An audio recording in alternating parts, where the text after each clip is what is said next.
A very good morning to everyone present. It's with great pride and heartfelt joy that I extend a warm and respectful welcome to each one of you as we come together to celebrate a milestone moment, the first foundation day of our CSIR 4th Paradigm Institute, now with the esteemed distinction of National Laboratory status. I request our chief guest, Professor Shantanu sir, Dr. Sridevi ma'am, our director Gopal sir, and Anil sir to please come on the stage and also light the lamp.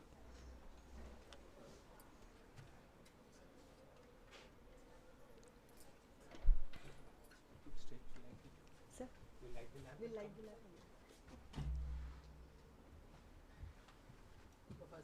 We'll light and then we'll start.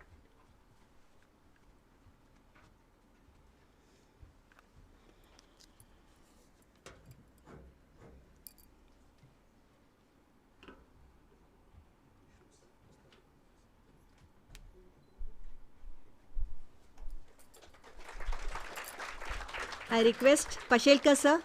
I request Dr. Pashelkar sir also to please join.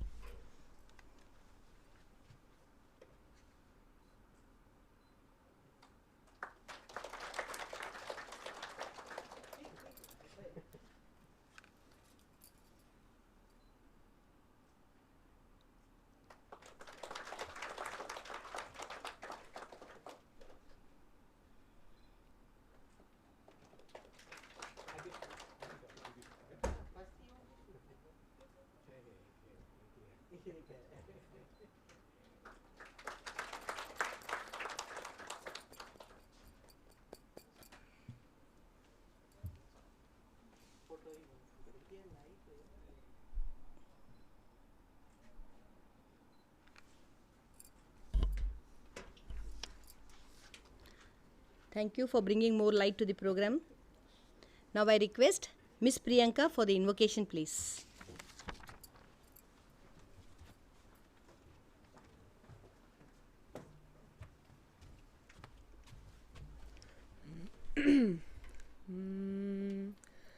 महागणपतिं मनसा स्मरामि महागणपतिं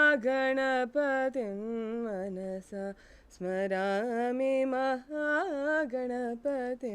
मनसा स्मरामि वसिष्ठवामदेवादिवन्दितमहागणपतिं महादेवसुतं महादेवसुतं गुरुगुहनुतं महादेवसुतं गुरुगुहनुतं मारकोटि प्रकाशं शान्तं मारकोटि प्रकाशं शान्तं महाकाव्यनाटकादिप्रियम् महाकाव्यनाटकादिप्रियं मूषिकवाहनमोदगप्रियं महाकाव्यनाटकादिप्रियं मूषिकवाहनमोदगप्रियं महागणपतिं मनसा स्मरामि महागणपतिं मनसा स्मरामि वसिष्ठवामदेवादिवन्दितमहागणपतिं. Thank you.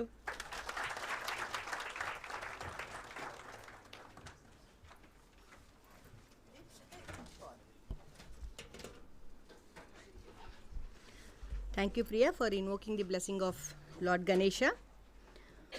Over the past, CSIR 4PI has not only upheld the spirit of scientific inquiry and innovation, but has also taken confident strides towards shaping India's data-driven scientific future. As the youngest national lab in the CSIR network, we stand at the confluence of computation, data science, artificial intelligence, and interdisciplinary research, pioneering efforts that embody the fourth paradigm of science. Now I request Dr. Anil Kumar, Head BRSD, to please welcome the gathering and also introduce chief guest to our CSIR 4PI family members.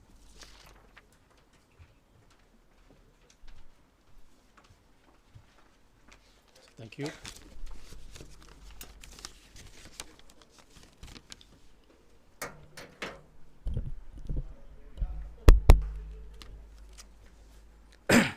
Professor Santanu Chaudhary, chief guest of today's function. Dr. Sridevi Jade, the guest of the honor of the day. Dr. Gopal Krishna Patra, Director CSIR-4PI. Dr. Abhay Pashilkar, Director NAL. Dr. Vidyadhar Mutkavi, former Director of NAL. And Dr. Suman Misra, former Director CSIR-CGRA. Dr. Rajendran, and all my dear colleagues, both from CSIR-4PI and CSIR-NAL, and if there is any online participant, a very good morning to all of you. So it is indeed a great pleasure and honor for me to welcome all of you to CSIR Fourth Paradigm Institute on the occasion of our Foundation Day 2025. So today is a very important and historic day for all of us. As all of you know, this is the first Foundation Day of CSIR Fourth Paradigm Institute after our institute attained the status of national laboratory. So this means a lot to us. A national laboratory status is both an honor as well as a good responsibility for us. So we are committed to shape a world-class high-performance data science institute which will have national significance with global standards and benchmarking. So on this occasion, let me extend a warm and hearty welcome to our chief guest, Professor Santanu Chaudhary from Indian Institute of Technology, Delhi. I would like to emphasize that your presence means a lot to us today. It indeed elevates the significance of this event, and we are deeply honored because of your presence here today. Thank you very much. So many thanks for accepting our invitation and being with us today in spite of your busy schedule. So I request Dr. Gopal, our director, to welcome Professor Santanu Chaudhary with a flower bouquet.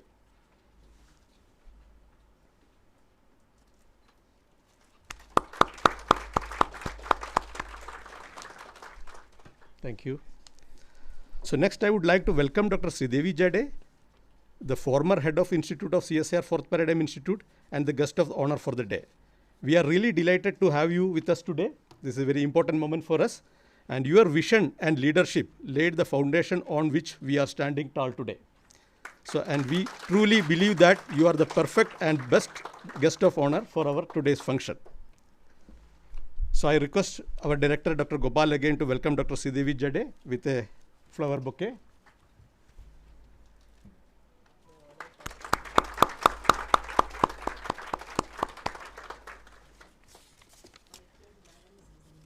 Yes.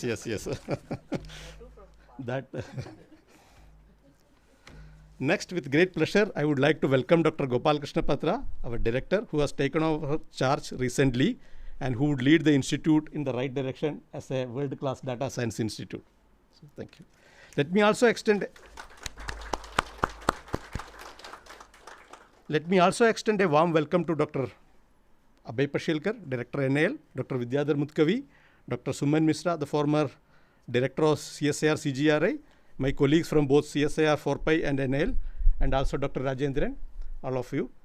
So now we shall proceed with our Foundation Day lecture, which is the most important part of or most awaited part of a Foundation Day program. So it is indeed a pleasant task for me to formally introduce Professor Santanu Chaudhary, who will soon deliver the Foundation Day lecture.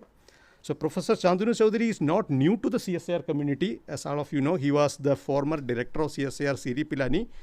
He is a very distinguished and well-accomplished scientist come academician. So when we approached him asking for his profile, he gave us a very brief one, which I would like to read out here for the benefit of the participants here. So Professor Santanu Chaudhary did his BTech in electrical and electrical communication engineering and PhD in computer science and engineering, both from IIT Kharagpur. BTech was in 1984 and then PhD was in 1989. Presently, he is a professor in the Department of Electrical Engineering, IIT Delhi, and also Vice President, Project, National Academy of Engineering. Prior to this, he had been the director of IIT Jodhpur, and before that, the director of CSIR Central Electronics Engineering Research Institute, which is Siri Pilani. He was also the Dean Undergraduate Studies at IIT Delhi. He held a number of chair professor positions at IIT Delhi. He was awarded the INSA Medal for Young Scientist in 1993. He is a fellow of the Indian National Academy of Engineers, the National Academy of Science, and International Association for Patent Recognition. He is also a recipient of the Distinguished Alumni Award of IIT Kharagpur. So he has more than 350 publications in reputed journals and conferences and 15 patents with technology commercialized by global industries. His areas of interest are computer vision, artificial intelligence, digital heritage, AR and VR, I think it is augmented reality and virtual reality, and multi-sensory media. Once again, we are truly honored that you are with us today as part of our foundation, first foundation day after the attaining the national lab status. Now I invite you to deliver the foundation day lecture. So many thanks.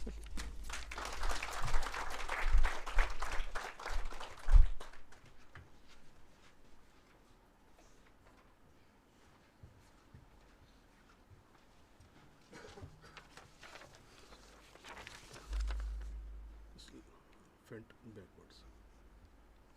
This is a pointer. No?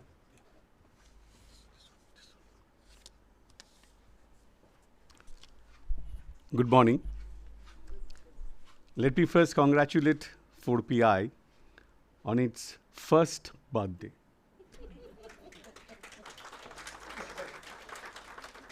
I think it's a very important occasion. In fact, even in the history of CSIR, because CSIR has made very distinguished contributions to science and technology ecosystem of the country. And it has also taken strides and contributed in the area of use of data science and AI across different domains. And it needed a dedicated lab in this area where data science, AI, then modeling, simulation, everything come together in a more applied, with a more applied perspective. I think that need has been fulfilled and it's a big achievement. I think I would like to congratulate all of you in 4PI. And I had the privilege of working with 4PI, and that's also something I really relish, and it's very important. In fact, Mutkovi was there that time, and we had worked a lot. Even with Patro, we worked a lot. We had a joint project with one of the industry, Cognizant, that we were looking at. So I think all of this put together, it gives me a very warm feeling being back here as a speaker on the foundation day and the first foundation day. It's really a memorable memory for me in any case. Today what I shall talk about is something slightly different, because we know AI, we know foundation models, we know all of these, and we have read about it everywhere. But what is important is also to pick up some of the weak signals in the horizon, look at some of the gaps, and then possibly try to create an agenda which would distinguish us from others. Because there are open issues. It's not that we should always follow what the world is doing. And today it's very important in the area of AI to come back to this point, is because AI is becoming highly capital intensive. It appears that if you have money, you will be the leader in AI. But I think that whole model has to change. Okay, because point is, another key component in AI is data. And if you look at India as a country, has huge variety of data which is not there anywhere else. And that has to be exploited, and that has to be exploited also in a very optimal fashion. I think this is something very, very important. Actually, because of access, because of the infra, I think the data is being exploited, and we don't even understand that how we are giving our data to fuel technologies which are being exploited, and we are paying for it. I think this equation is something, it's not like scientists or the technologies, but today technology is not independent of the society and economics. And that's also something very important for all of us to be concerned with. So I shall talk about an area which is, I told you, therefore talking about some weak signals and how to pick that up, because I knew that there will be lots of young scientists looking for future. I think you can also explore things which I shall talk about here. So if you say AI for engineering systems, I have given a set of examples, okay? Say fault diagnosis, fault prediction, performance monitoring, intelligent control, design and synthesis, predictive and prescriptive maintenance. These are across industry. Okay? And everybody is looking for a solution for that. Now the question is, if you use AI where it is today directly for these problems, the challenges that we miss out are those: data drift, explainability, trustability, domain and context. I shall just illustrate that to look into it. Data drift is, see, there is a continuous change in the data. If you look into AI today, what is AI is modeling finally through a variety of ML is actually modeling the distribution of the data. And because of various reasons, the distribution itself shifts. So data on which you have actually trained, if there is a drift, there will be failures. And that's the key point of failure in most of the AI systems. So there is a drift, and engineering systems cannot really not be conscious about this challenge, because there can be catastrophic failures. Then you have explainability. Why AI is working? I need to know that. Trustability, it should always work trustable. If you see, drift actually ensures the challenge of trustability. And there are also trustability because of which data is being used, for whom it's being used, and whose data is being used for whose application. Next is domain and context. Now, if you look at, human has accumulated knowledge over years. Say, look at physics, look at chemistry, look at biology. There has been accumulated knowledge and theory. The entire thing, that knowledge base, cannot be rediscovered through data. It's very important and critical that knowledge has to be exploited with the data. Because many of the cases today, what we are looking at, the trend is that all documents are there. So AI can look at the document and can learn that knowledge and use it. But there are various subtle applications and understanding which is required to use a scientific theory for a problem. That cannot be simply data driven. So therefore, we need to rethink AI and data with respect to domain knowledge in a different way. So therefore, if you see that AI is moving now to risk sensitive areas. So what we say, that shifting from performance driven to risk sensitive areas.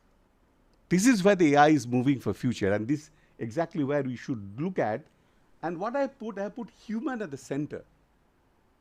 This is also extremely critical for us, that we cannot throw away the human out of this area, because AI will do everything. Critically, it's a technology where human has to be connected, human has to play a role.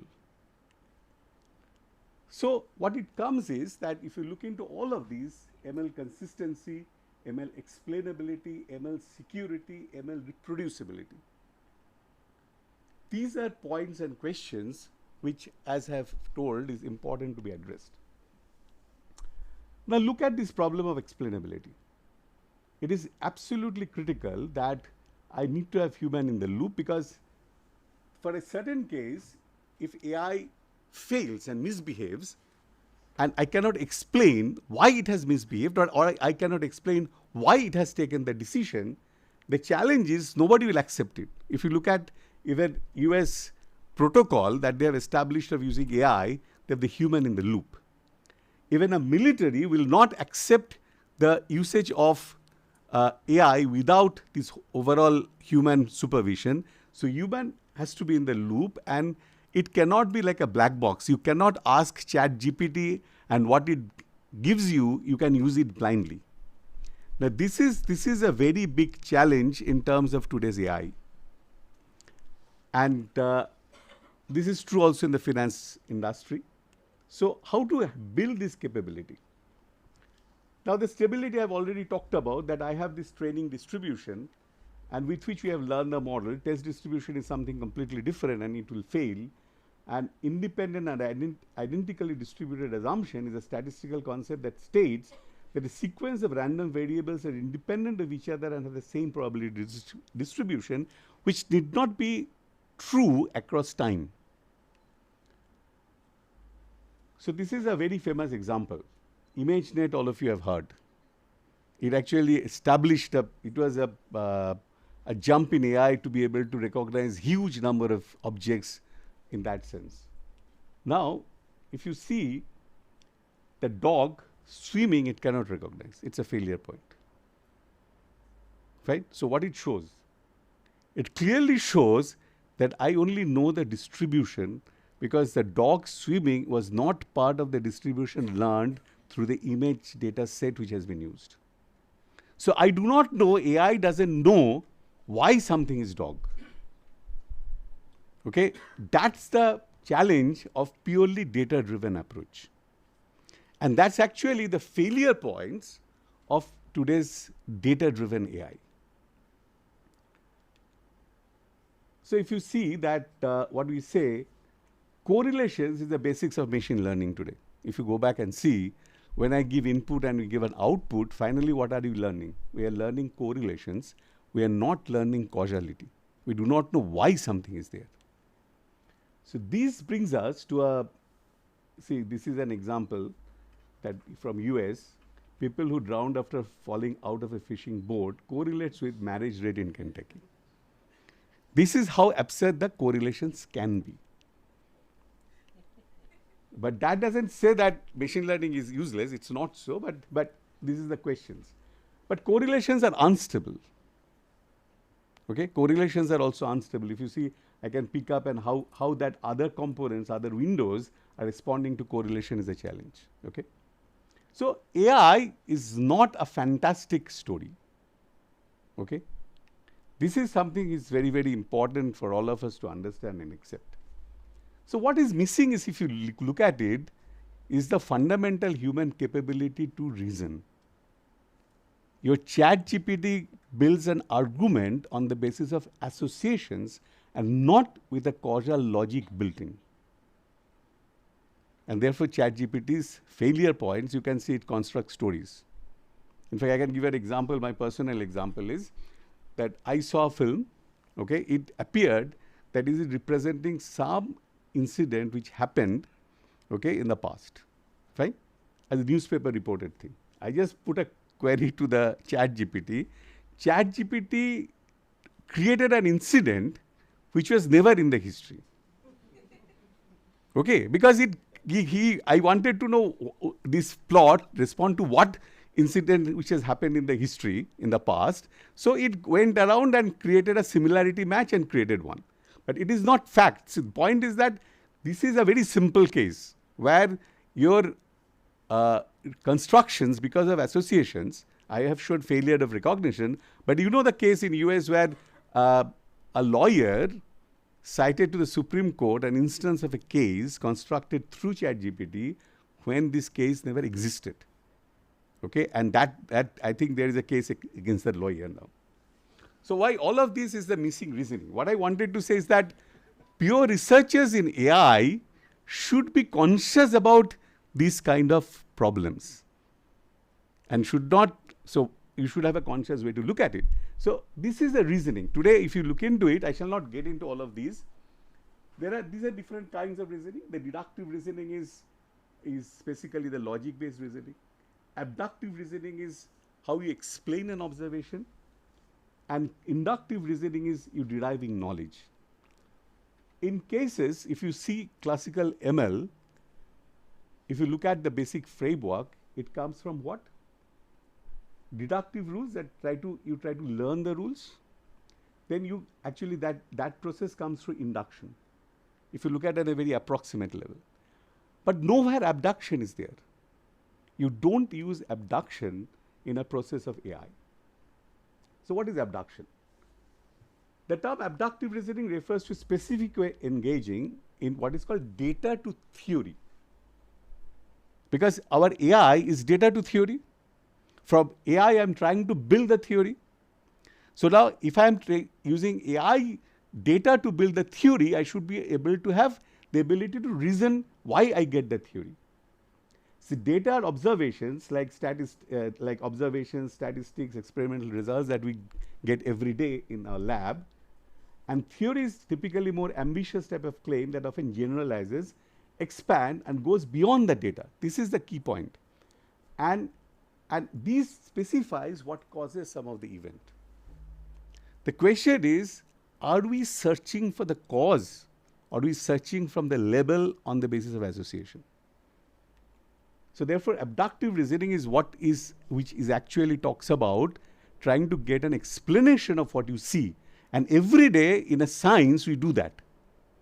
We look at an experimental data and try to build explanation of that on the basis of past theory. And in that process, we also construct new theory. And that new theory can also be applied to newer problem scenarios, which is the generalization, pathway to generalization. But here when we are learning, in this case, we are building an association, not going into that pathway of generalization, not building a theory in that sense. So this you see that this example I have sent. So today, that data to theory reasoning is abductive reasoning. That is, reasoning from data to theory should always involve evaluating how well various theories would explain the data.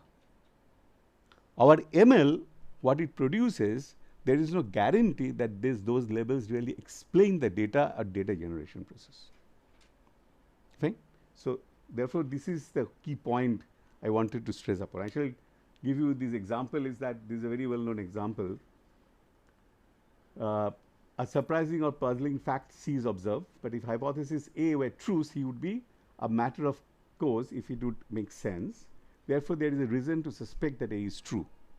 This is the core point, but if you see observation, grass is wet. Hypothesis, if it had rained, the grass would be wet. Conclusion, therefore, the most likely explanation is that it rained. Okay, this is a hypothesis. Okay, it is not necessarily if I have sprinkled, grass would be wet. This is a very famous example. Okay, crucially, this is not guaranteed, but grass be wet as a sprinkler as well. So now this issue is the challenge of abduction. Fine. So, so abductive reasoning emphasizes drawing inference from the existing data. There is no assurance that the conclusion drawn is accurate, although as information at hand could not be comprehensive. But based on what we can do, I can do abduction. What I am trying to say is that abduction is explanation, but abduction is not perfect. Okay? So the point which comes up is that abductive reasoning is known as inference to the best explanation. So how do you define the best explanation? How can you do it? So this takes us, I'm skipping this part, and if you see, we need to also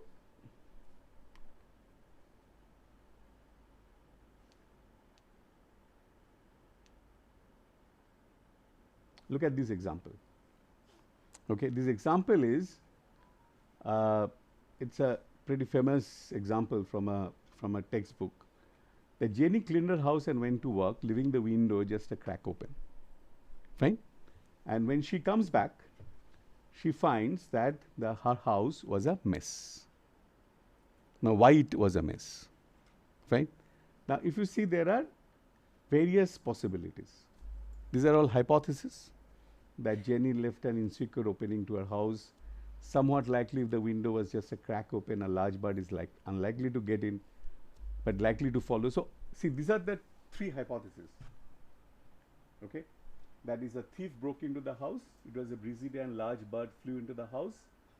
And at work, she opened her window and the wind blew her papers everywhere. These are three hypotheses.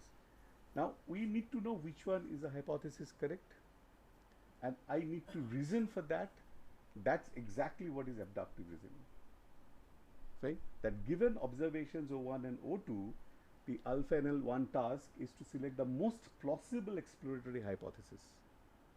So therefore, I need to define not only explanation, but the goodness of explanation. And philosophically, people have actually looked at, and I'm not going into the probabilistic framework. There can be a probabilistic framework, but you have,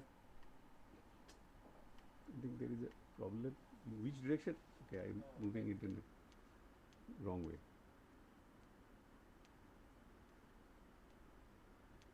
Yeah. See, if you see that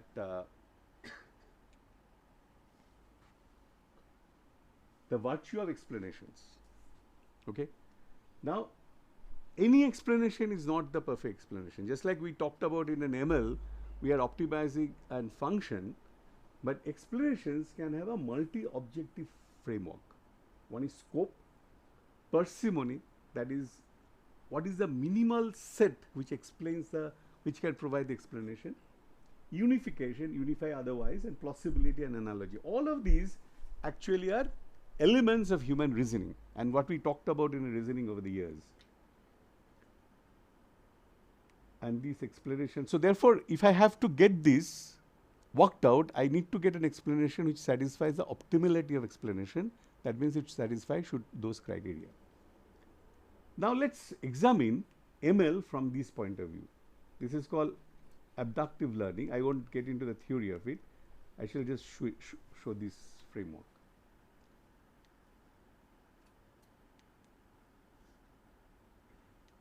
Yeah. Yeah. If you look into this, I've put it, the whole thing in a, look at, you know, this machine learning, isn't it? Data, I have a machine learning, I get the labels, but I have modified now the subsequent blocks. What I have done, what I am telling is that machine learning is giving me a label. Here I try to solve an optimization problem because I want to construct an explanation through that label. So that has to be an optimal explanation. And therefore, I put that thing to a logical abduction block. Fine. Abduction is construction of explanation. Construction of explanation cannot be without the domain knowledge. Fine. If I have an engineering problem, I need to use the engineering problem in this context to do a logical abduction.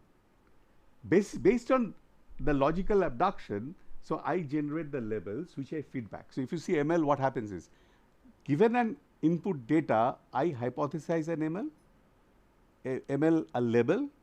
Based on the label predicted, I compute the error and I feed the error back. Here I am not feeding the error back. What I am doing is, I am evaluating that through a process of logical abduction. That is, I am trying to explain that if this is the label suggested, is it explaining? For checking that, what I am doing, I am using your domain knowledge. If you see the domain knowledge, the point is that somebody of a large bird flying in is not a possible explanation. Okay? So I need to change the label and do the retraining.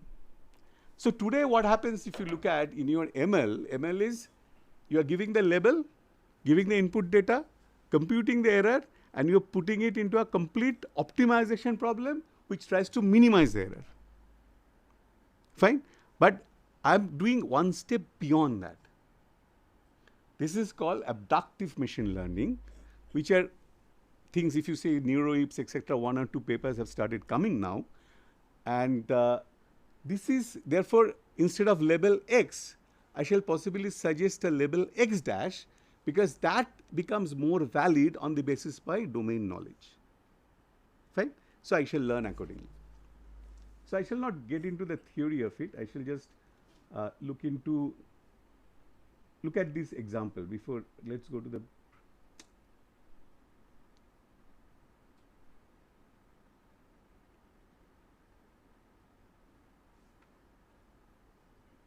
Look at this, a computer vision example. Fine? I have learned 3 objects. Fine? And I have got this scene. Once I have got the scene, how do I verify? I would verify possibly if I have the labels. Based on the labels, I would try to see whether in the scene, if you look into the scene, I'm just explaining here, what is hidden will not be visible. Right? But you have learned these 3 classes. I brought a geometry example because it's easier to understand. You have understood 3 classes. Now with these 3 classes, if I want to construct this explanation, I cannot do it because none of the objects is completely visible, hence a feature vector cannot be completely constructed. Is it clear? So now the question is, can I learn in such a way that if there is a gap, then how do I construct the explanation? So what will be the verification part?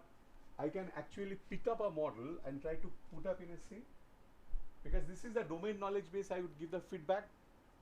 try to match the scene and see whether it matches otherwise or not. Can I explain not appearance of this corner? Is it clear? Can I explain non-appearance of this corner? If I can explain non-appearance of this corner, then it is a fit.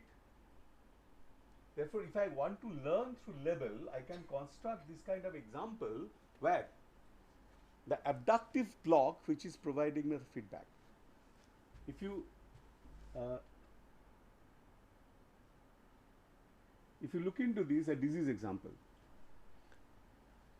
X to Y mapping, fine. Disease cause appearance of symptoms. P symptoms are not true for disease. Now what happens? Symptoms are manifestation of disease, change the level of data to relearn. That means I have given symptoms and this is the mapping I want to learn. I get disease cause appearance of symptoms, that's what I learn because that's what is my ML system predicts given the data. Then I check that whether it is correct or not, then change the level of the data to relearn. Are you getting the implementation? So what I'm telling is the level is not constant. You see the level given the input and whatever level you have prescribed, that is a kind of a provisional level and you have to check with reference to the domain knowledge. And therefore what you construct is actually given the input data, a level plus a domain which gives a consistency to the level. Now, what is the advantage of that? Advantage is that you have used the domain knowledge to establish consistency of the level. The example I showed with respect to the image, where I use a domain knowledge that one object can occlude another object. I've used that domain knowledge. So therefore, what happens is that whenever there is a drift is what? In this case, object example is that I am not seeing the object full. I'm seeing the partial part of the object. An ML system will completely fail in that condition because it has not learned the partial object. But now I can build an example that the scenario is that even if that is occluded, I can build an explanation in terms of remaining, which can give the unique identity of the object.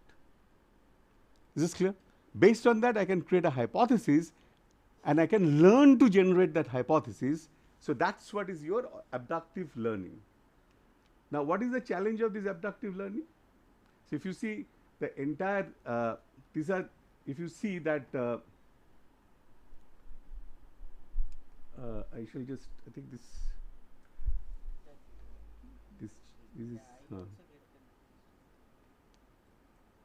just give me a, I now got it. So if you see here, there is a delay and that is creating, okay, if you see now, application domains. These are all application domains if you see where the whole reasoning is based on these hypothesis formation. Diagnosis is hypothesis formation, fine, in terms of the, so it's not just given a symptom, I shall have one disease. It can be, for a patient, there can be manifestation of multiple disease. And because of manifestation of multiple diseases, all features are not available to do a prediction. Fine. So therefore, I need to have this kind of abductive learning to really know multi-disease diagnosis. So far, whatever we talk about is actually cancer tumor characterization. But the combinations we really do not look at. But that's what is most common diagnosis challenge.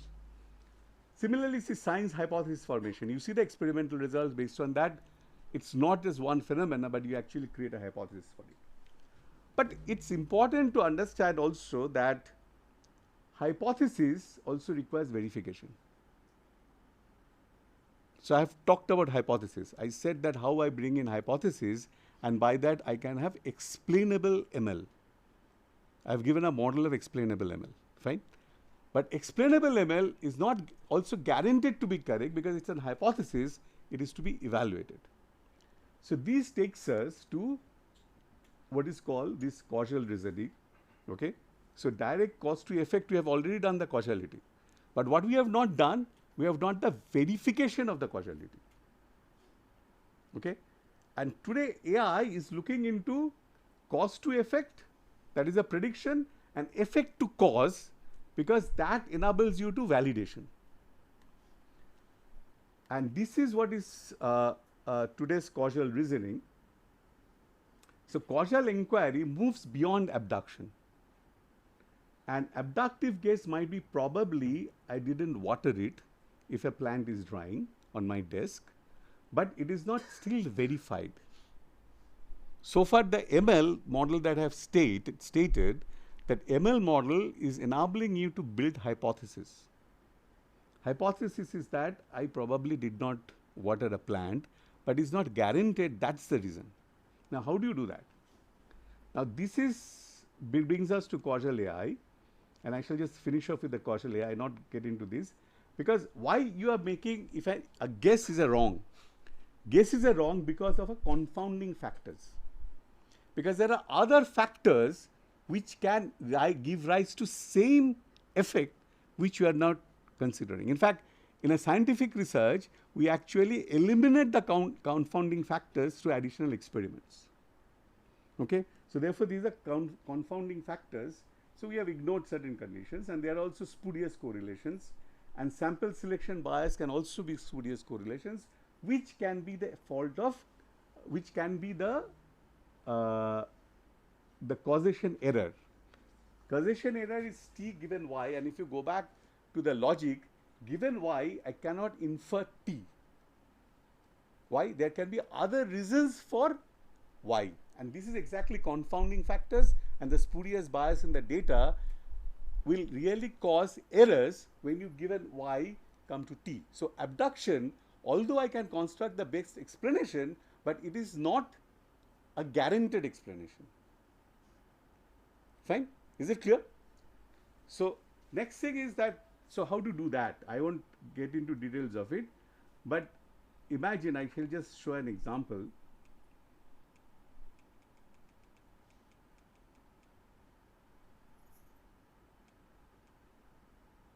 There are structural causal model, learning structural causal model. These are not popular, but I think it's very important for us to look into those things, and where we really build a formal model of counterfactuals. What are counterfactuals? Are hypothetical retrospective interventions given an observed outcome. Which interventions are spurious? There can be spurious interventions, there can be confounding interventions. So I need to eliminate the confounding factors to get a concrete decision that this is something is correct explanation. Okay? So how to do that?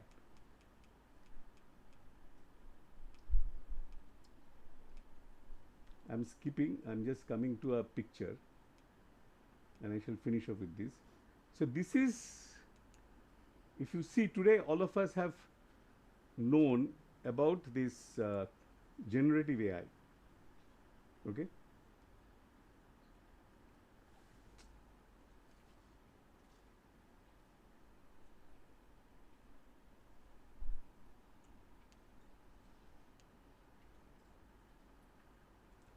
So what is generative AI? Generative AI enables me to generate scenarios.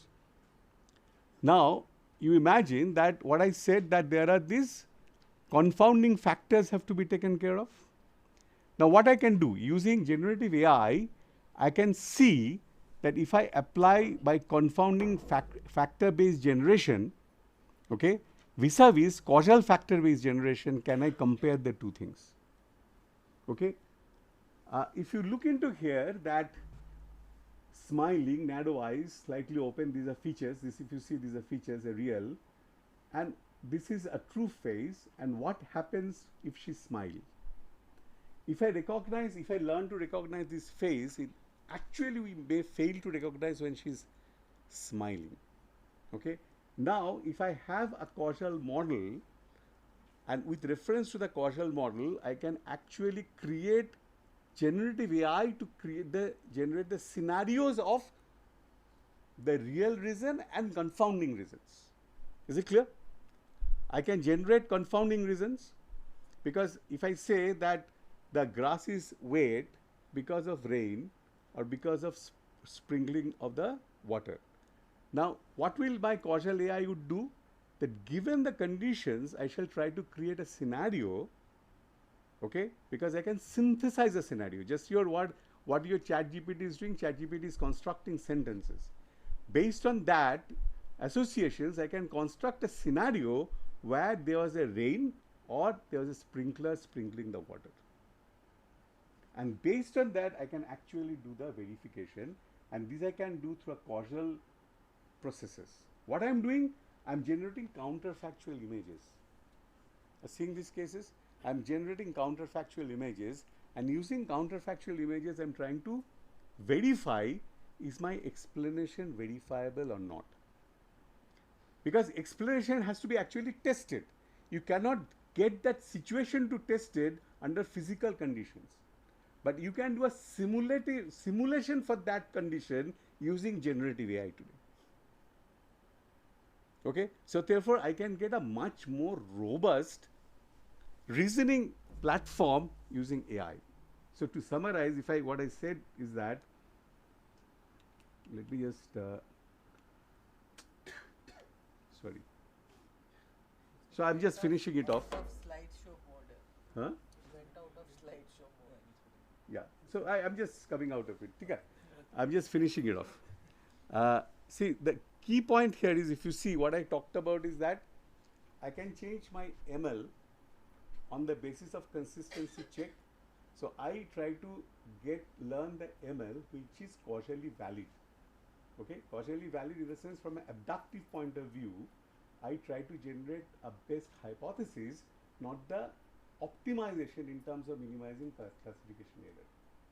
Okay, so that is an alternate level which is based on my knowledge of the world being suggested as an hypothesis to learn. Now that's the abductive learning, but not causality. When the causality comes, when I apply the problem, I have to take care of confounding factors, because abduction generates hypothesis. This hypothesis I need to verify. If I need to verify hypothesis, if you remember the example of an image, example is, in the image I can really verify whether something is occluded or not. In the physical world I cannot do that. So I need to simulate. How do I simulate? Using generative AI, I can simulate such kind of confounding situations. And based on that, I can verify how good is my learned model. If I go back to the model of the dog swimming, okay, I can learn the model of a dog, fine. I can actually, one thing is that I can generate this explanative reasoning, putting the dog under different conditions. So that's what I would change the level, because when the dog is not recognized, when it is, if I give an example, my machine learning system will fail to recognize, and if I detect that, I can change it. That is my ABL, abductive machine learning. But even if abductive machine learning fails, the causal learning, what it does is that it will really figure out if that's a dog. It can create a scenario that dog is swimming. That's a confounding scenario. And with respect to it, can verify that yes, it's a dog. Is it clear? So I can generate different simulated scenarios for verifying it under different conditions. It's not only the conditions under which I've given the data. Okay, so therefore I'm expanding the whole scope of ML. And that is absolutely essential for engineering systems to minimize its failure and make it robust against drift. Obviously, this lecture is not sufficient to jump into this learning, this research, but what I wanted to indicate is that if we have to really address real world industrial problems, we have to come out of this model of simply data-driven learning. We have to bring in knowledge, we have to bring in counterfactuals, confounding factors, which actually impact our real physical systems, and try to look at that in a direction for which we can construct a solution. Now, to construct such a solution, we can use transformers. I wanted to just show that, but it's okay, all of you know about transformers, but we may not need billions of parameters on this. This is something is very, very important to decide our research agenda. Thank you.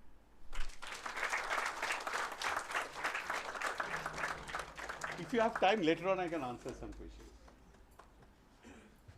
Sure. is physics-informed neural network one step closer or? One step closer, but the point is physics-informed neural networks is actually in this direction. In the direction. I have made it, I have tried to give the overall idea. Physics-informed neural networks in that direction. In fact, also physics creates the models, Yeah. and the unknown parameters of the models are actually estimated through The ML. next question was, can I actually update my model? Exactly. The So that's question more is, important. that if I now continuously do this Yeah. generative AI Right. business, and I can make it possibly more and more robust. But till now, I have not seen really research in that area. We had done something related to abduction and verification, but now this causal thing, we are in some medical areas we are trying to look at. Say, for example, Alzheimer's. Today, if you look at a patient condition, can I create a counterfactual scenarios, and based on that find out the best way to treat the patient? Because I do not know how it will happen maybe 10 years down the line, but I know 10 years down the line the patients who of similar type, based on that I can do this kind of causal simulation of scenario of that patient and design a treatment based on learning of the past cases. It's not direct application of past cases. We are from there we are learning to do this causal projection. Okay, and that basically using your generative AI. So what I'm telling is the generative AI and the classical this ML and reasoning which we have done or known over the years, philosophically we have done, there is a reason for bringing them together in a very disciplined way to get to next gen AI. I want to know for my own information. There are two things I have been hearing. One is the synthetic data for building these systems. Another is the digital twins. So how do I understand fit into this, what you said? Okay, digital, say for example, I'm telling you, say one problem we were looking at, say a transportation problem, right? Now I want to replan the transportation, right? So I would try to build possibly this causal ML model to understand the current transportation behavior, right?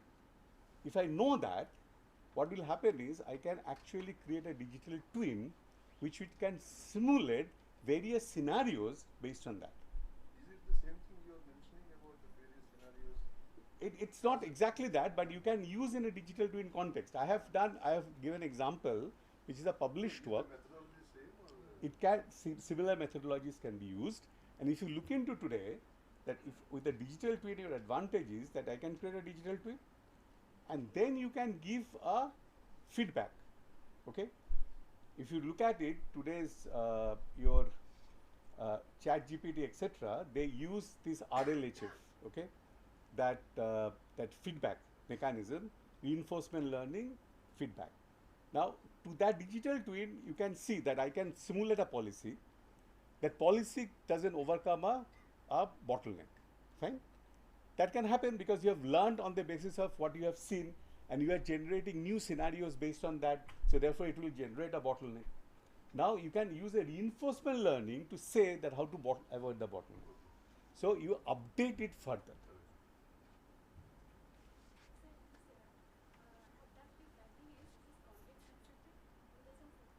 It's a context sensitive because it's with the refer to the theory. So I've shown the domain. With reference to the domain, you are bringing in the context and reworking the levels.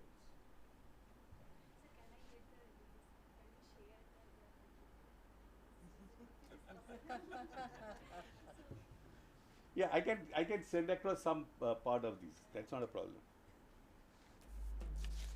Thank you.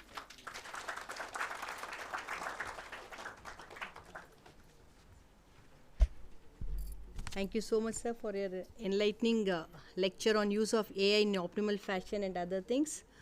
I think, request our director probably to have a one-day workshop wherein we can invite Shantanu sir and have a detailed, because the subject looks very vast. So everybody looks interested, so probably we can have a one-day workshop and have a detailed study on this.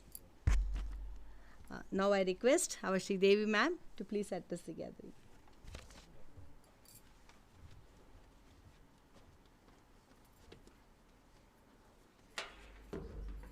Good morning to the dignitaries on the dais, off the dais, all my colleagues who are sitting in front of me. I have no words to express my happiness today to be here. And I wish all of you, including myself, the first birthday of CSIR-4PI as a national lab, like our chief guest aptly put it. And I think the foundation lecture was the most apt for our first birthday. That I don't think anyone, it was so, it's so much related to what we are doing, and he has given such deep, though he didn't cover that deep with equations, but he has given a very good flair of all that. I didn't see even a one audience dozing off, so that shows how great the lecture was, because not all are scientific. There are support admin and technical staff, so he made it so simple, so lovely. So it's the best way to commemorate our first birthday. That is something which is this thing. So thank you so much, Professor. And for me it's a great honor to be here on the first birthday of CSIR-4PI as guest of honor. And I must thank whoever thought of inviting me here because on the day, on my last working day when I had the staff meeting, when I was talking to my staff, I thought maybe the next time I would see them would be for the foundation day if I was invited. So and also I was hoping that by then we'll have a full-fledged director, because the interviews were over on April 13. So I was very much sure that the result will be out and we would have a full-fledged director. So both my thoughts, or whatever I thought should happen, happened. So we now have a full-fledged director here, and I'm here for the first birthday. And I congratulate Dr. Patra for assuming office as director of 4PI, which is a very, on that day, on the last working day, because I wasn't planning to come to office again, because I thought I'll come sometime in August to take my mementos and all, but I wasn't planning to come otherwise. So when I was going out of the gate around 9:30, also I was thinking, there was so much of uncertainty in the sense who will be the new director. And for me, it was much more painful, because I put my heart and soul into this institute. So that is where it was very painful leaving that day, and I had a very short span, and in that short span to do so many things was also really, really hard. And I must put on record the support I received from Dr. Patras is enormous in that. So that is something. And also my HODs, who was with me from the beginning was Vikas. He was kind of operating as admin, finance, purchase. Now he's leaving, but he was kind of my continuous support for me. Who were there for the 3.5 years, and then Dr. Patra. So it was a very nice feeling when I came to know that he got the appointment, because hard work pays. And so that is, and I thought today, because I do not want to talk about our achievements, that is a director's job and it is not my job as a guest of honor, so I leave that to the director of the lab. I thought I will just share few words, because I know the inside out struggle we went to become a national lab. In the past 3.5 years we had 4 general body meetings, and at one point of time it looked maybe it will not happen, because in the current scenario to establish a lab, government was also not very keen, because they were trying to trim everything. They didn't want to. So though we were repositioned in 2013, we were in the kind of where we are neither a center nor a lab, and our former head Dr. Mutkavi, one major achievement during his period, he did not let 4PI merge with NISPER and NISTATS and NISCARE. He worked very hard for that. He went for those meetings. So since he was here, when I was looking at, if he had done that, then I wouldn't have had any opportunity to do anything. So during his tenure, his major achievement was he somehow managed not to, because when I saw all the earlier proceedings, I realized managed that they will not merge. If they had merged, then we wouldn't have had an identity, and CSIR wouldn't have had a data science lab. So its contribution towards that was enormous. Then, so that paved the way for me to at least go ahead and do what I did. So somehow at the end of the day, we finally, though the OM was issued on June 19th, we haven't seen the CSIR website, and somehow the email didn't come to the director's account. It came the next day in the afternoon. Before that, everybody is congratulating, but then we didn't see the OM. So we came to know, I think, on 20th June in the afternoon. Before that, many more people were this thing.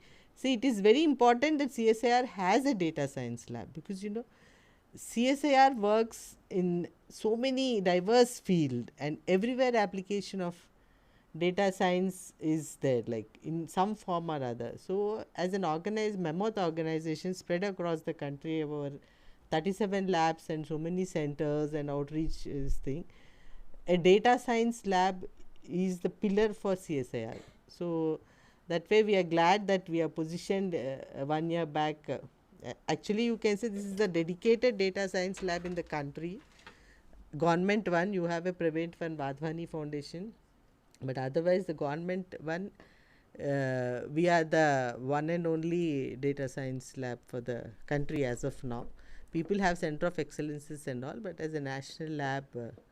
So having said that, the whole responsibility lies on us, on CSIR-4PI, to measure up to the expectations of the first CSIR, then the country. So, and now that we have good strength of scientific strength, young scientists, few of them joined just days before my tenure as head and director ended.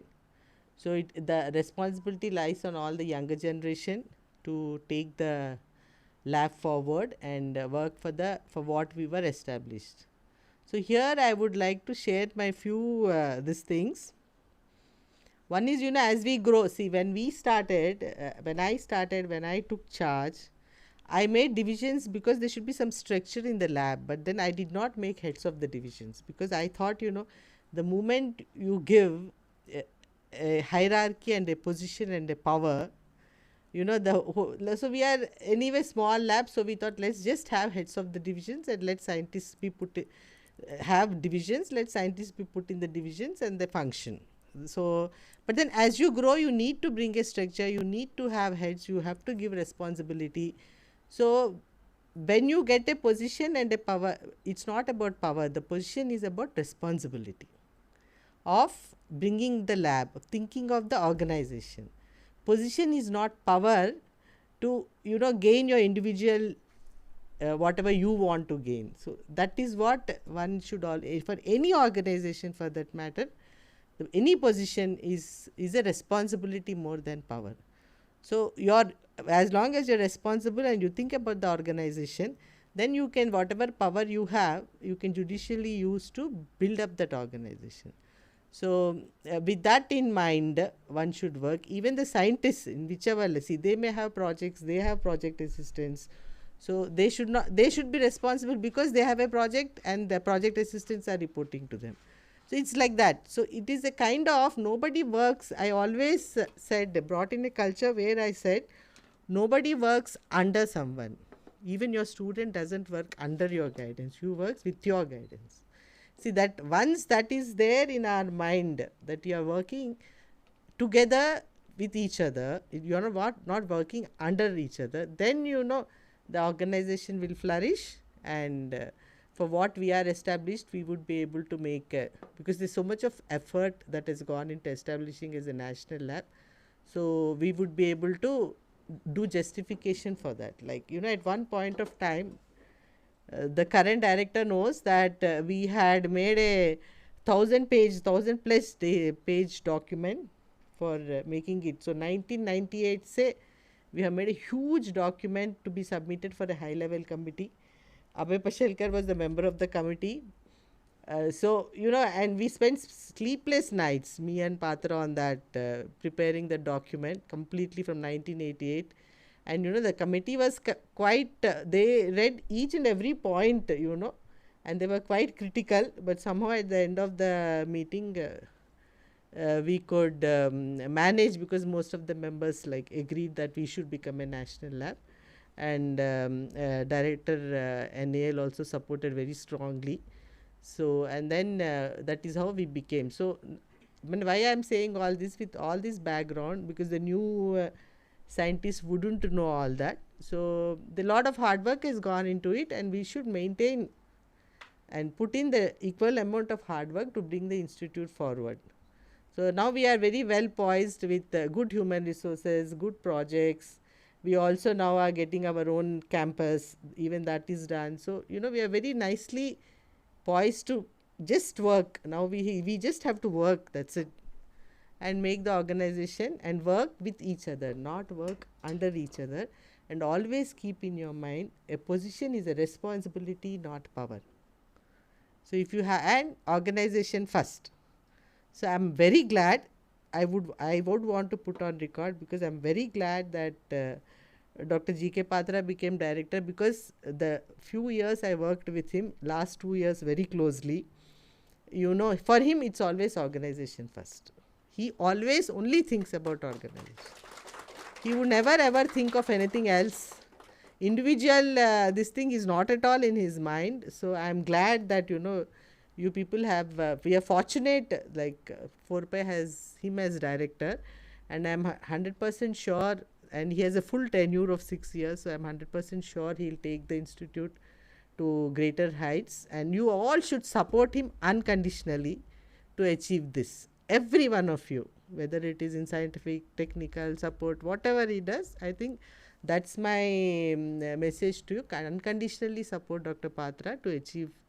And because these 6 years are very crucial for our institute, they define the next 6 years what we should be. So I think I'm very confident and very sure that we'll flourish. The institute will flourish in the next 6 years, and all your support is needed for that. Thank you so much.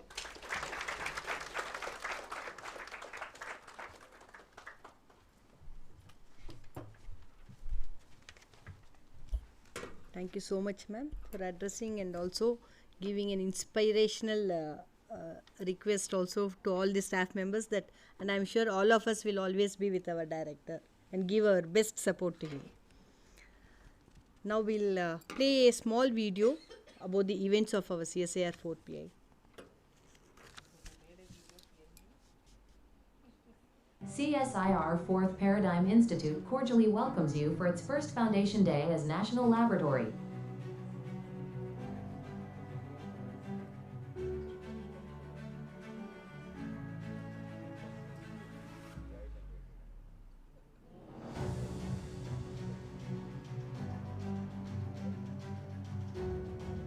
Council of Scientific and Industrial Research has over 37 laboratories in India, out of which, located in Bengaluru, is 4th Paradigm Institute.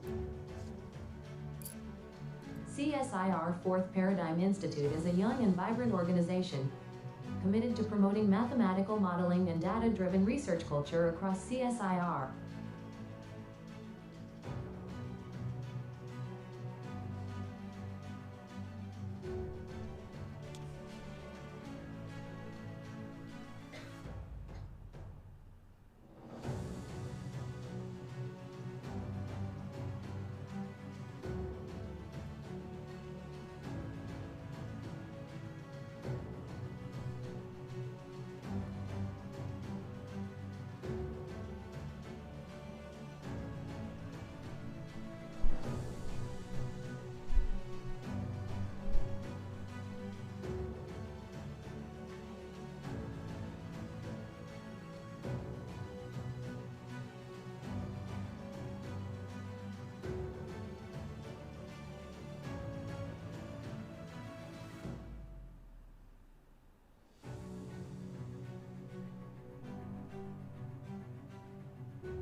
That was a small gist of the events of our institute, and I request you all to please give a big round of applause to Team TMD who have taken the effort to bring in this video.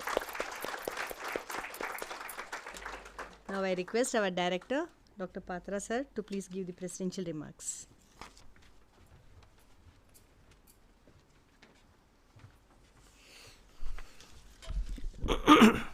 Good morning. Professor Santanu Chaudhary, Dr. Sridevi Jade, Dr. Anil Kumar, Dr. Pasilkar, Dr. Mutkavi, Dr. Suman Mishra, and Dr. Bhogle, and Professor. So, I would like to start with a very warm wishes for the first Foundation Day as a national laboratory. Why I'm emphasizing as a national laboratory? Because even before that we are existing. So that we had a long discussion about whether the birthday changes with getting some status or not. So we eventually, I felt like we have an August 15th as our this one, and Independence Day, and then January 26th as one more day. So we can actually celebrate both the days. We can have a birthday and also a national lab science day. So I again warm wishes to all of you. This is my first major program, so maybe I'm a little nervous about it as well. Okay.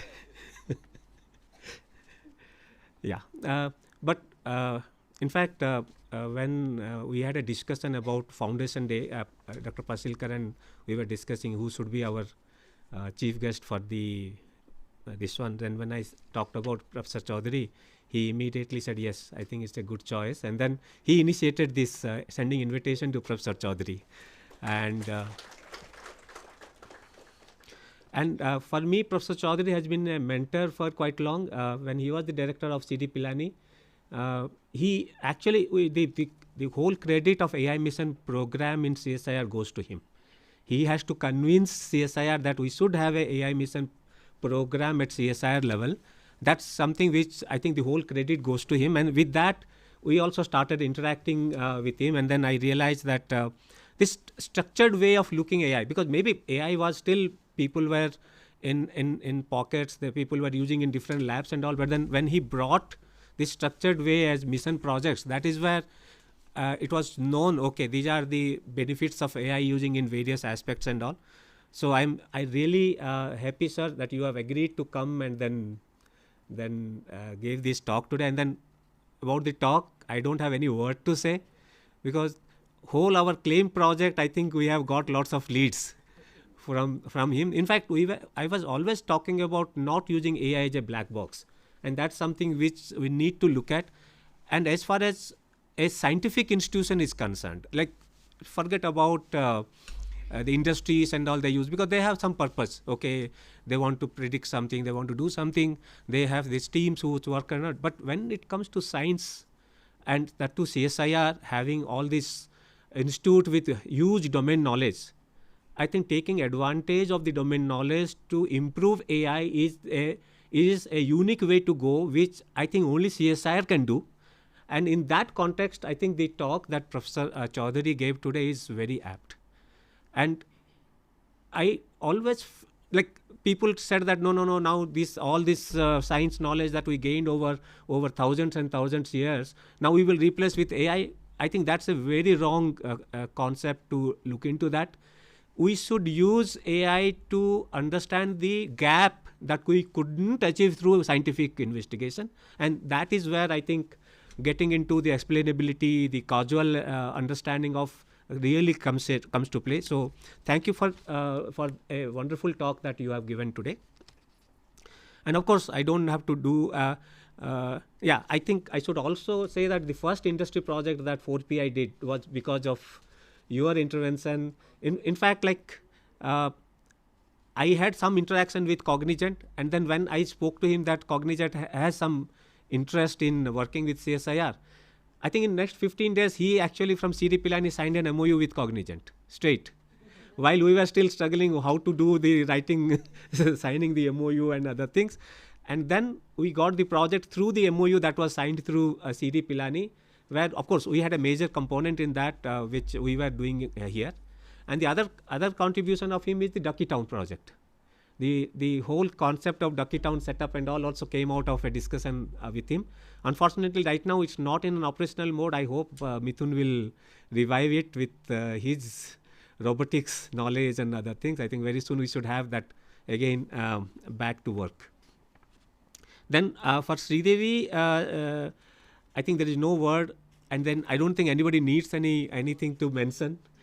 But one thing I will tell you, one word is accelerator. So what she did is certainly pressed the accelerator so that things move faster. Things were happening. It was happening slow, but then what she did is, I think maybe 20% of her total time duration she would have spent in headquarters, sitting in front of JS, sitting in front of FA, sitting in front of DG CSIR, and and there was no other way they could sign papers and then leave. That is, I think DG also mentioned once that. DG mentioned specifically, no, the way Sridevi works, there is no other way. I have to say agree only. There is no other option for me. So, thank you for what you did for the organization, the way we got this national lab status. So, I have a big challenge because I have now got it, everything in a platter. The problem is, I cannot blame anybody for not achieving anything further. And always there can be, like earlier it was okay, they were not giving positions to us, so I don't have manpower, but now I cannot. So that is where my big challenge is. I need support from all of you so that there is no scope of any reason to say that, okay, because of this I couldn't do some work. So that is now not possible with me. So that's something where we need to look at. And of course, Dr. Pasilkar was for a very small tenure, he was heading us, but then it was a very sweet, this one, he never allowed the momentum to go down. He could have thought like it's a small organization, I'm there for a short time, so why do I worry much and all, but he didn't do that. He still looked into the various aspects. I think he used to, whenever he used to come to Belur, he used to come to 4PI, look into the papers, talk to the scientists and everything he was doing. So thank you very much for that continuation. And as far as Mutkavi is concerned, I never felt he has retired. Because I think we had more meetings than what we had when he was in charge of 4PI.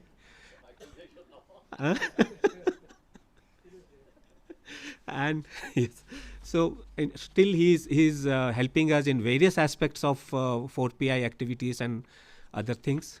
And Dr. Prakash Rao is also involved in our agri-related works that is being done in this one. And I have a special mention about Suman Misra madam. From ACSI time we were interacting and she was my very well wisher. Even after she became director, we had interactions. And what I learned from her is to be grounded even if you are at the top of the position. So that's something which is very great, madam, than which I have learned from you. And Dr. Bhokle is here. He is our Adda man, so which is a concept that he started, like where you can have a very free flow of knowledge, dissemination, information, thought processes. No, anybody can enter that room when we have the Adda, sit there, listen, talk. You can criticize. You can do whatever you want to do. That's something which was actually appreciated quite a bit. So I think that is something which we can also continue further. So about the Foundation Day, I don't have to say that we have celebrating it. I think we have to basically look at on the reflection that we have done rather than a celebration, and see if there any course correction we need to do while further going, because it's not that everything that steps that we have taken is correct, or we have to re-look into that, which were the wrong decisions that actually impacted us, which are the correct decisions. So we need to do some course correction. Those are the things that we have to look at. So if I look at this last 1 year as a national laboratory, I felt this is just not a tag that, okay, now you are a national laboratory, so put that tag saying that I'm a national laboratory. No, it's a responsibility now. In fact, the first question when I entered for the director's interview, Dr. Kamukuti was the chairman of that. He asked, differentiate between a national laboratory and a non-national laboratory. What was the what is to your feeling that what is that changes that you need to bring when you become a national laboratory? I will not tell the answer what I said because it might have very much controversies may be there, so I don't want to get into the answer that I gave. But you think when we become a national laboratory, we are supposed to serve the nation, correct? And the basic sense, I think today morning I was talking to Professor Chaudhary also, that when the country looks at major programs, for example, they looked at the India AI, they looked at the quantum mission, they looked at so many other missions, except earth sciences. I don't want to talk about earth sciences because I think earth sciences, because over the period of time we had generated lots of name, fame and other things. When they talk about a big program at the earth science level, they think about 4PI. I'm not saying no to that. But in terms of AI, ML or such areas, they don't even think about CSIR. They don't even think like, okay, let CSIR be part of the formulation of the project. No. Eventually what we become, once the program is ready, everything is done, then we apply like applying for a project and get some small project. So we say we are part of the India AI mission. But that's not a CSIR lab supposed to do. CSIR lab supposed to participate as a national program into this thing. So that my next 2 years, if I can at least change that perception, that when government thinks about AI ML related any huge work, they should say there is an institute in Bangalore called CSIR-4PI Institute, so we should talk to them and make part of them, and that will be my success if I can do that in next 2 years. And for that I would really need all your supports, because it's not like only director can do at that level. No, everybody, every individual, including the administrative and other things, need to come together and look at that as a kind of thing that we have to achieve our objective in that sense. So I'm just giving a very broad this one. So just to give some this one, that we became a national lab on 19th June.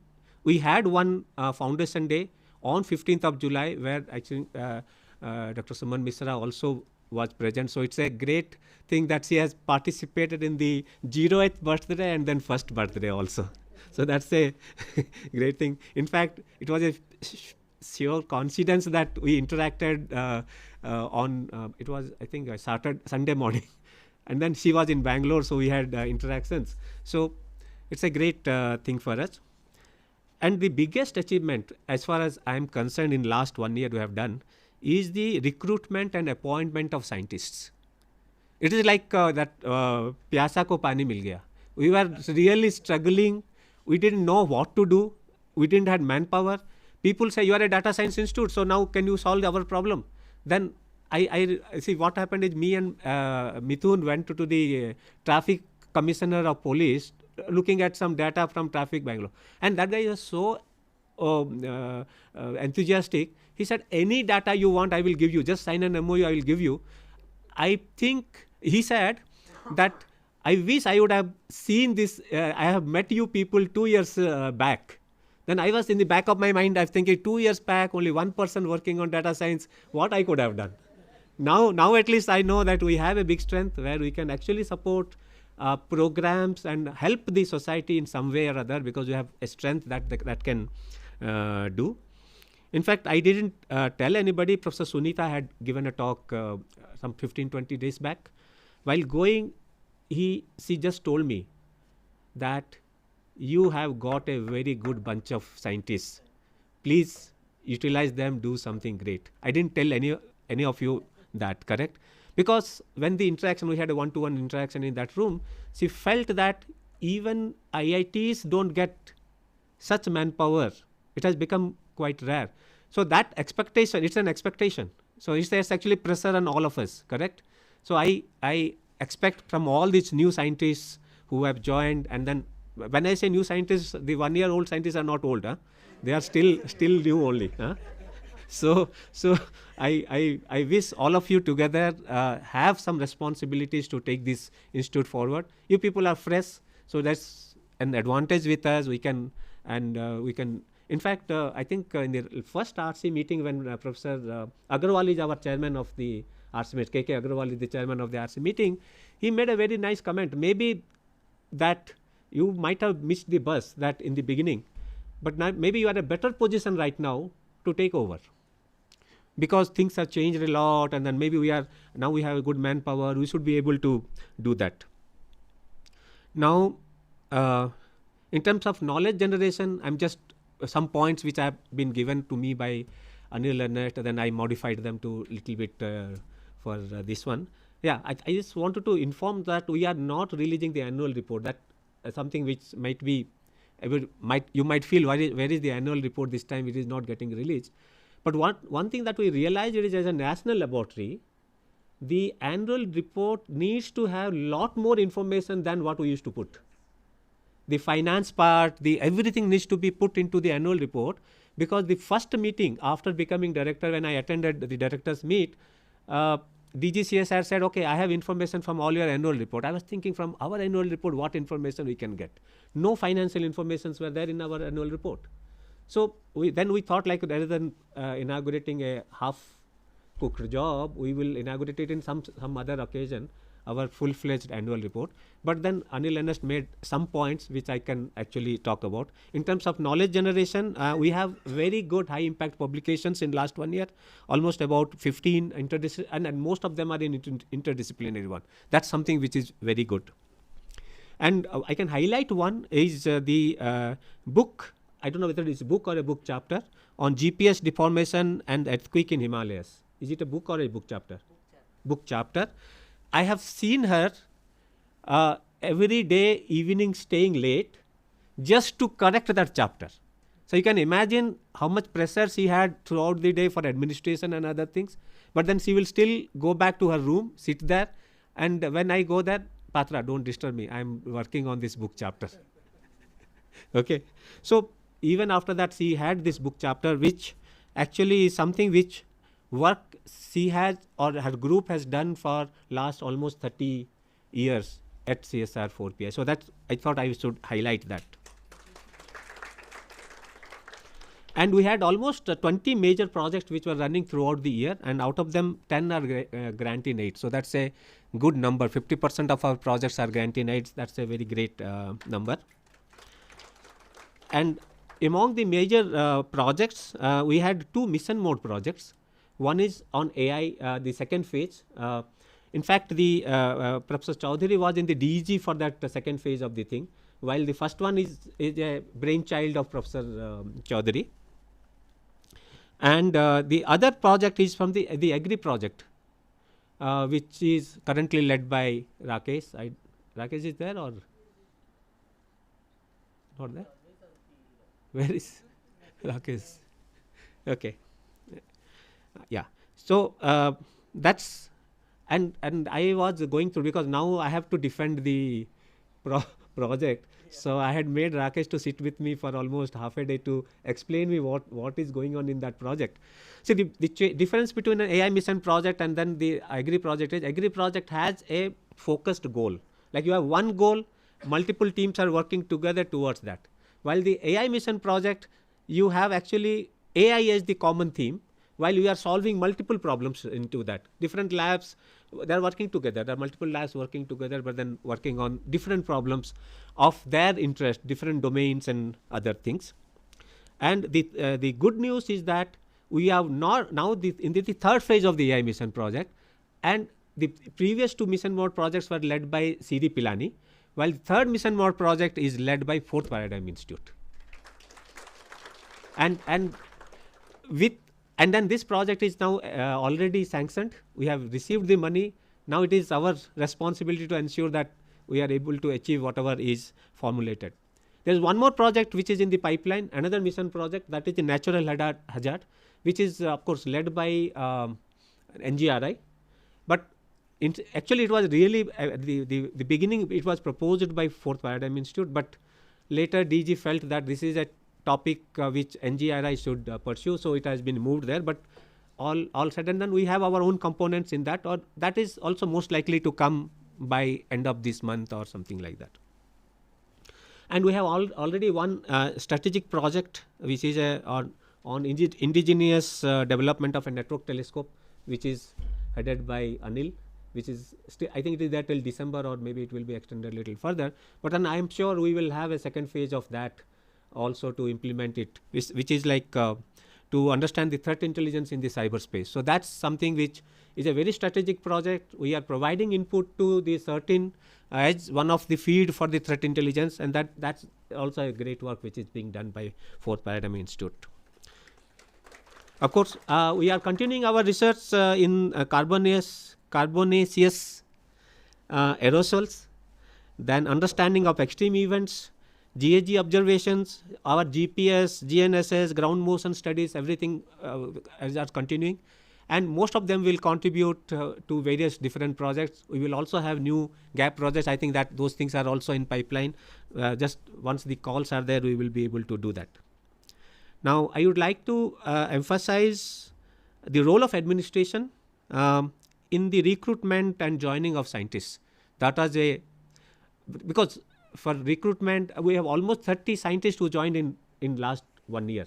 So you can realize the amount of work that administration needs to do, but still lot more to do, because we have this technical post to be done, which is almost like 1 year right now, more than 1 year right now. That needs to be completed, and then also a long way to go. We have to also that JSS and other thing. We would like to have one more round of scientists. This one, there are few positions which become vacant because of transfers, then because of superannuations and all. That we will try to see whether we will be able to do that. That we will do in this time. In terms of purchase and finance, they have been doing a great support for us in last 1 year, and one of the big achievement is this mega cloud storage that we achieved, which is a Make in India product. It is a with 60% or 65% of Make India component. That is something. See, we will have some challenge in implementing a Make in India product at this stage, but still, unless we start somewhere, I think we will not be able to establish in the global arena. So that in that sense, I feel this is a great start, and which was inaugurated by Professor Saraswat and done. And this is again a centralized facility, and finance has been doing a great job. I think for consecutive third or fourth year, they have closed the account successfully before the time, before 31st of March, and that's something which is. Yes, without returning money to headquarters. That's something I think the combination of purchase and finance really worked towards achieving this target. So that I should put it on record. There are few transfers which happened. I think we got some people like Sudharani came as COA, while we lost Rambabu in that exchange. Now very soon we are also losing Vikas and Tiwari, but in that exchange we are getting Kanaklata madam and Sanjay Suman. So hopefully, like, we will continue the same this one for next year as well, because it is very essential that for our it's not that only scientifically if we are okay we can prosper. I think the support that we get from admin, then purchase and finance is also equally important. And TMD certainly is doing a great job in most of these activities. So TMD, if somebody doesn't know, it's the equivalent of PME, because PME is part of TMD. It's a bigger umbrella as such. And also we got Dr. Solman Raju from NL to 4PI, and we had promotion. Mr. Prabhu is here? No. So he got promoted to Principal Technical Officer in this time. And there are lots of new joiners, SOs, ASOs, so many names I like difficult for me to say. So I just welcome everybody, all those new joinees which were there.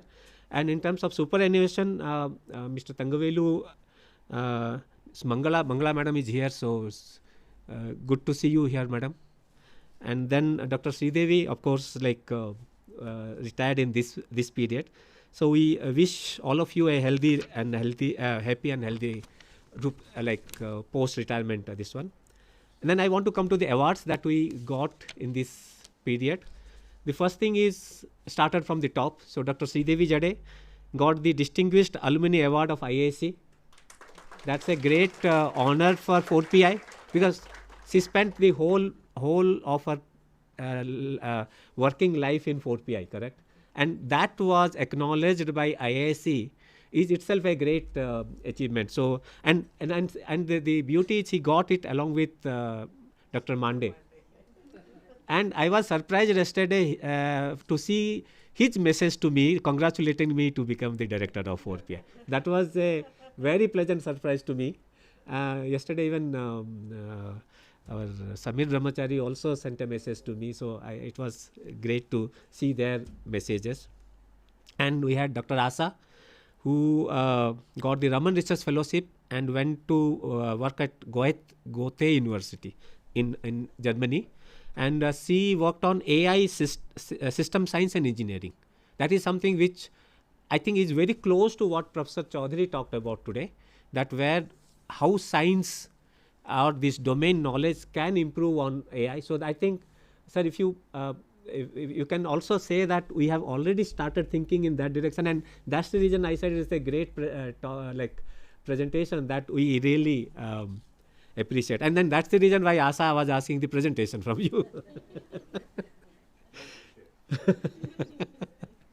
And we have a very young scientist, Pankaj. He got gold medal at the national level Olympics in computer programming, which is something which is a great pride for all of us. And now he will go to the global international Olympics. So that's something which we really hope that we will again win and then bring name to us. And Dr. Vijayan got the Distinguished Alumni Award of Gandhigram University. Is there? Not there. Okay. So and there are many high-profile visits this time. Actually, too many high-profile visits were there. So one is Sri S. Somnath, chairman of ISRO, visited us. He also is the mentor for 4PI because what was decided is members of this CSIR society, each member has to mentor one organization. In that sense, they said Dr. Sri Somnath will mentor 4PI. So we had visited in ISRO, and then he visited us and then spent almost half a day with us. Then we had the visit of Dr. Saraswat, the member of Niti Ayog here, who I think it was a CSIR Foundation Day, I think. Yes, CSIR Foundation Day. And also he inaugurated our cloud storage, which is a centralized facility. And we had a visit of Sri Amit Agrawal, Secretary to Department of Pharma. And then he in fact, that is where we felt like, okay, now we have started getting recognized. We never invited him. He, from there, his side, he wanted to visit 4PI. That shows that now, okay, 4PI, now people are talking outside. And that's what basically we need to enhance in terms of future this one. Then we had the CEO of ANRF, Dr. Sivkumar, visiting us. And then he said very clearly, come out with collaborative proposals. He is going to fund it. So we have now initiated a project because there is a call for ANRF now, along with the CTFD team of NL. We are and the IAC. There are few scientists from physics department, aerospace engineering departments, and I think data science department. Together, we are trying to look at proposing a ANRF proposal. Of course, timeline is very short, but then we hope still we will be able to pull it out. 7th July, we have to put it. Then we had one good news was about that NSM eventually after I think almost 3-4 years of struggle. At the end, now they have agreed to set up a system, HPC system at 4th Paradigm Institute, which is a 4 petaflop of purely GPU system. It's a H200 based system, about 80 cards distributed across 20 nodes. Maybe roughly it will be around 100 crores worth of a system, maybe something close to that. So for that, Dr. Darbadi, the mission director of NSM, visited us. He looked at the feasibility, whether the capabilities is existing or not at 4PI to host that. He was very happy that yes, we will be able to host it. Of course, there were lots of visits like from abroad. We had Professor Ramesh, with whom Asa worked there. He also visited. We had a 2-day workshop kind of thing on with 15, almost 10 labs of CSIR participating for a AI system engineering activity that we are planning to start. So it was an initial meeting where we had a good participation from about 10 labs participating. So the idea there is to set up a kind of a center of excellence in AI systems and engineering, so that we can, as a combined strength, not like only as a 4PI, also as a combined strength of whole CSIR, we can actually look up some projects or big activities that can be done. Then Professor Jaideep Srivastava visited us, who had been associated with us for quite a bit of time from Minnesota, University of Minnesota. He gave a very nice talk on healthcare related topics. It was also telecasted, and then people from IGIB and other labs also participated. It was very well appreciated. And in the end, last 15 days back, we had Professor Sunita Sarwagi, and in fact, many people asked me, how did you made her to come to 4PI? But there is a secret behind that I think only Dr. Pasilkar knows about it. Okay, so these are the things. Now noteworthy achievements in infra development. As I told you, the 4 petaflop NSM system is going to come, and we had the centralized mega cloud storage. We have upgraded it to, now it is about 11 petabyte. And of course, CHAMP as a centralized HPC facility is continuing, and then we are doing a good job there. In the events, we had celebrated the OWOT. Because we were a horizontal, we are supposed to celebrate the all themes. So that is where the greatest challenge was. Of course, we focused only 3-4 themes where our contributions can match. So one was agree, because we had a big mission mode project leading. Then the other was AEISS, where like we have these AI mission projects and other things. That also we had I think we had a half-day session on in that AEISS theme. And of course, I told about the 2-day discussion meeting we had on AI systems engineering. And yeah, we have other events, Jigyasa, Skill, these are like continuous events which are there. We had 3 MOUs signed in last 1 year. The noteworthy is the MOU with RRI, which is an umbrella MOU, which right now is for GPS related activities, but it is also we are planning to expand it to quantum and other activities, because they are very strong in quantum information systems. So we would like to look at how things can be done, because one of our focus area is going to be the quantum AI. May not be immediately, but at least in next year or something, we will be looking at quantum AI, developing AI algorithms. But hybrid quantum is something that we will be right now looking at, not a pure quantum system. So as I told you, like the biggest challenge is I got everything on platter, so no scope of complaint. I need to deliver. There is no other option. So it's like in 2014, the seed was planted for 4PI. Then it became a tree when we become the national lab status. Now, no other option to bring fruits out of it. So that should be that. Now fruits has to come. But not only fruits has to come, we should market it also. That is where the next challenge will come. So how this fruits has to be taken to market is also our responsibility only. So I hope we will be able to do that. See, the main aim is to become relevant in this fast changing society. That's where it is. See, the other labs will not face such problem that we are going to face. This is a field which changes every day. And you propose a project, I can tell you at least 80% of the project, before you do it, somebody else will come out with the result answer of it. So that challenge, how to address, how do we cope with those challenges is very important. We should be always, so there is a big challenge that we need to address. So we need to be very careful about doing that.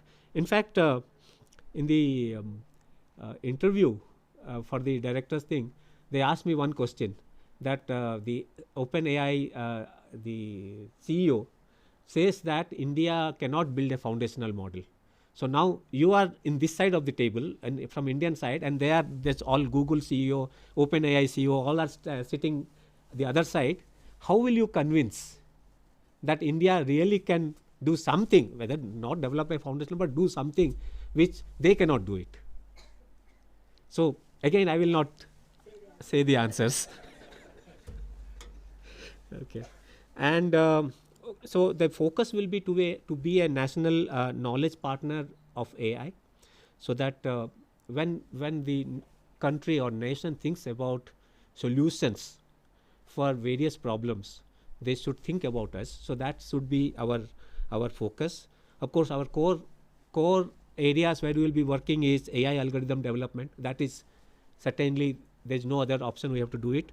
Cyber security is something which will be another core area where we will continue working. Agri technologies, that is a focus. Then the multi-hazard things also will be focus. Healthcare, we have just initiated, we have not done much, but we have initiated healthcare related. There is some small components in the claim project, and 1 or 2 PhDs are also there in that. So, and then smart and secure mobility is something where I think we have committed the technology TTC commitment we have related to this for 2030. So we need to work towards that. So I thank every member of the institute, past and present, those who have retired, their contributions to the institute, because now I'm sitting in a chair. One day Dr. Yajnik used to sit. It's a very, very what do you call that? I cannot put it in words. That hot is too hot seat. It's iconic. Yes. So Yajnik had sat, then Gangan Pratap has sat. So it's a big giants. I'm not in that level also. So I hope I will still be able to do justice to the position that I have been given, the confidence that has been shown by CSIR on me. I hopefully, and for that I need all your support and to move forward. Thank you.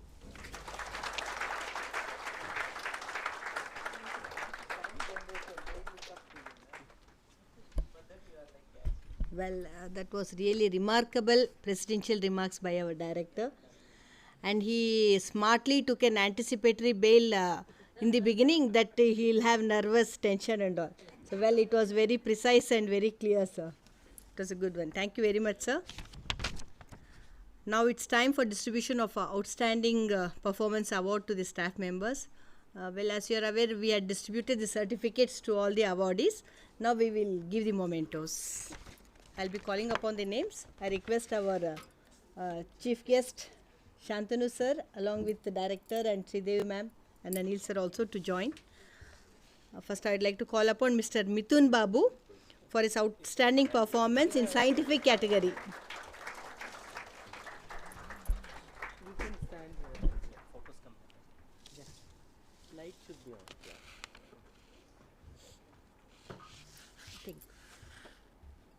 This is for Mr. Mithun for his outstanding performance in scientific category.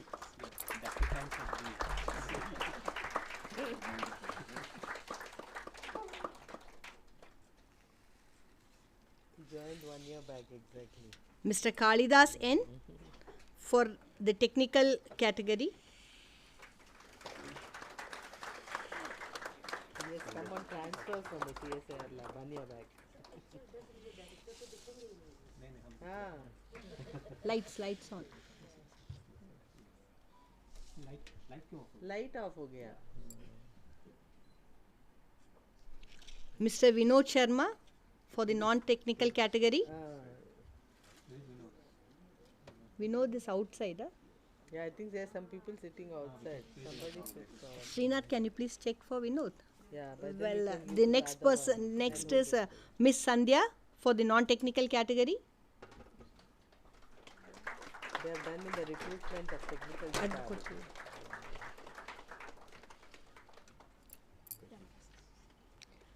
Mr. Akashdeep Dikshit for the PhD scholarship.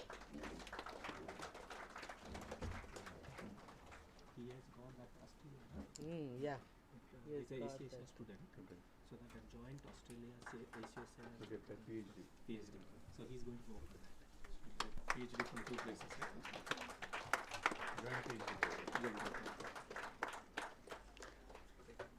Miss Arugulu Durga Bhavani for her PhD scholar. He's not. Lately, It's okay. It's okay. In case suddenly he comes, no, I can't put it here to break. Right, no, that no. Dr. Asha Purnamandi for the special award for a Raman Research Fellowship. Yes. I think he went out somewhere, no? He was outside, the place was not there. No.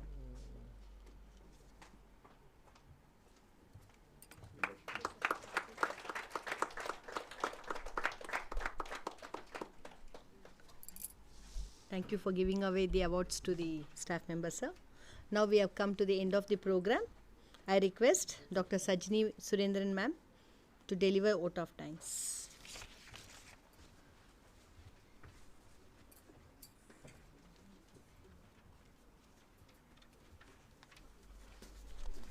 Good afternoon, everyone. Actually, Dr. Patra has done the vote of thanks in, in elaborate way. But since it is a formality, let me read out the formal vote of thanks. It's a great privilege to deliver the vote of thanks on behalf of CSIR 4th Paradigm Institute as we celebrate 1 year since we were honored with national laboratory status. A truly momentous milestone. Our heartfelt thanks to Dr. Sridevi Jade, first and foremost, our guest of honor today, whose vision and leadership were instrumental in this transformation. Your presence today adds great meaning to our celebration. Thank you. A special thank you to our chief guest, Professor Santanu Chowdhury, for coming here and delivering the first Foundation Day lecture. Thank you, sir. Your insights into, adaptive AI. Abductive AI. AI invoking the domain knowledge for more explainable AI and useful solutions. This have actually enriched this occasion and inspired us all. We are grateful for your time and your wisdom, sir. I now request our director, Dr. G.K. Patra, to present a memento to Professor Chowdhury as a token of our appreciation.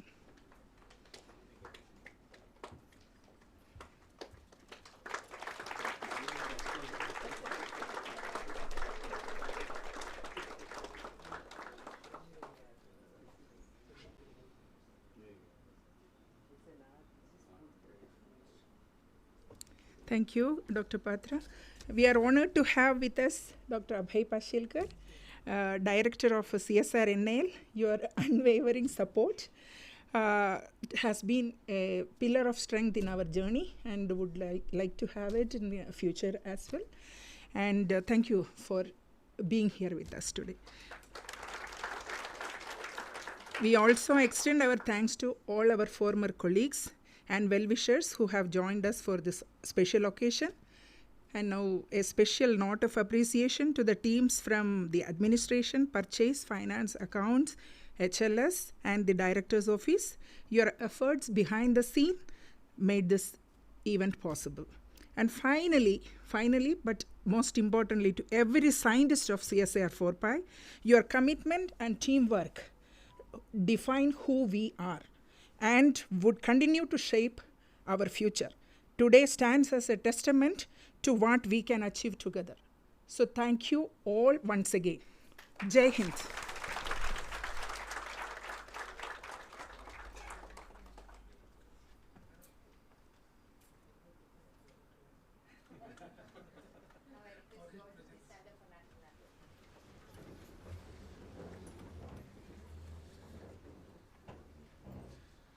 CSIR 4th Paradigm Institute cordial.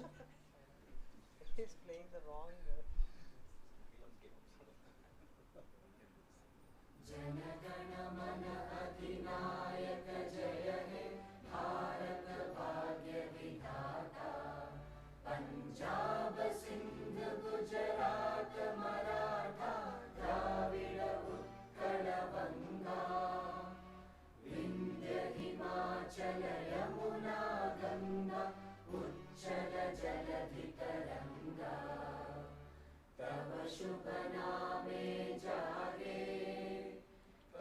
Shubh Asha The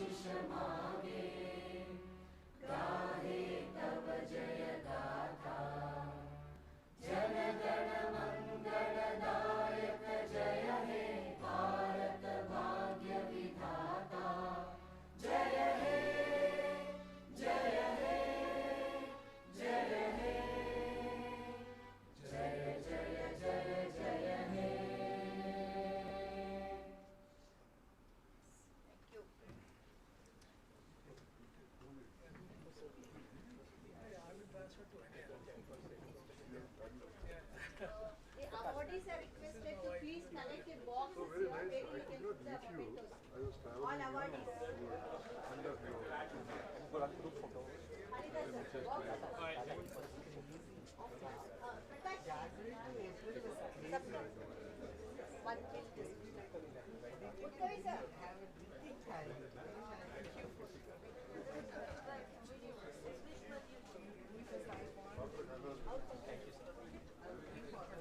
As you said, we will have a small brainstorming of what we can do differently in